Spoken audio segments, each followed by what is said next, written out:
సాధారణంగా శివుడు ఎక్కడ ఉంటాడు అని అడిగారు అనుకోండి, శ్మశానంలో ఉంటాడు అంటారు.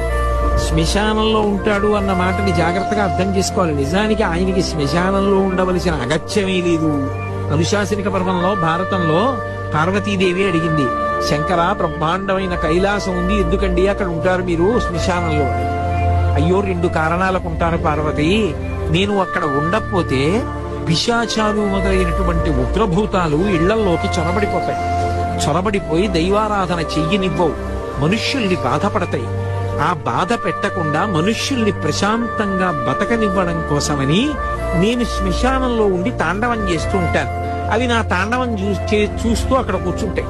అక్కడ కూర్చుంటే ఇక్కడ వీళ్ళు సుఖంగా ఉంటారు.